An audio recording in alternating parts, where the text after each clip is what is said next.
I want to compliment two groups of people. One is our players. Obviously, this isn't a new story in the sense of the whole overall, but it was a difficult moment to have to deal with unexpectedly, really. I mean, we didn't have a warning or anything like that. We just kind of got a day's notice that this is what was going to come out. So Wednesday, after my press conference, I guess, we had our best practice that we've had all year. And I was really concerned, as some of you guys know, I was talking about that. I hadn't seen them. And for them to come out with the energy and the focus and resilient attitude that they did really shows a lot of their character. And so I'm really proud of them. I'm also very thankful for our fans.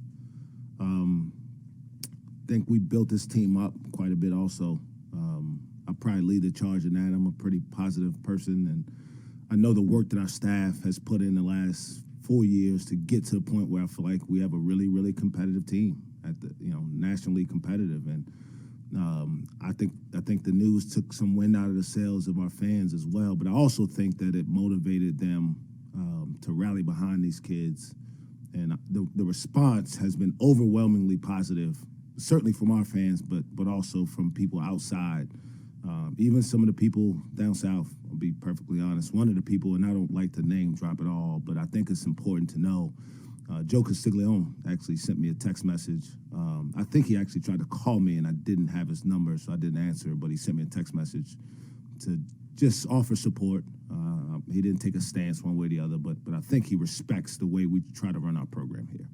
And obviously, we're rivals, we're competitors, but I do believe that Joe Castiglione is in it for the kids.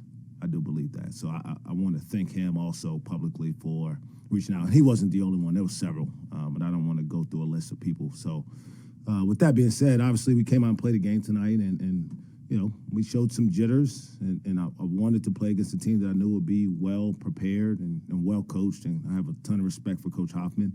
And so it was the right kind of game for us tonight. So I was talking to Ice at the women's game yesterday, and at halftime, we both kind of came in the locker room together.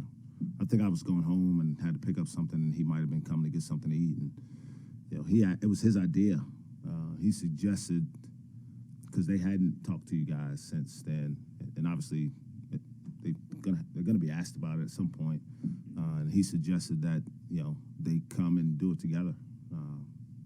Naturally, he would have probably been the one if we were picking people. And so once he thought it was a good idea for them to be together and his teammates were on board, I was on board. I think it shows what kind of kids we have, that they would want to do something like that together and not just leave one of their teammates out to answer for everything. And so I'm proud of them. That was a mature thing for them to do. And I think it's important, especially in this day and age, that we hear what the kids have to say, how they feel. We make a lot of decisions for them, and oftentimes we don't consider, what they may be thinking or how they may be feeling, and tend to, as adults, hope that they just listen to us. And really, we need to listen to them sometimes. We need to give them space to express how they feel, and it's really a part of the healing process in a situation like this. I don't know. I haven't heard from any of them. I don't expect to hear from any of them. Accountability is a big deal to me. And if they feel strongly that their decision was the right one, I think they should be able to stand up and say that they do feel that way, and maybe answer why. It meant everything to me, and I hope our players understand how unique that is. I probably can go back and find the actual numbers, but I would guess it probably doubled any exhibition attendance we've had since I've been here. Now, I can't speak to anything prior, but I went to bed on Wednesday after not sleeping Tuesday night pretty late, and I was pretty beat up, to be honest. And I woke up, and I just told our fans this. I woke up on Thursday morning excited because I know the type of people that support this program. And so I'm not surprised, although it's not usual. I'm not surprised because I've been here long enough to see this community and this fan base rally around its teams and offer support in really, really difficult moments. And tonight was another example. For more information, you can visit TulsaWorld.com.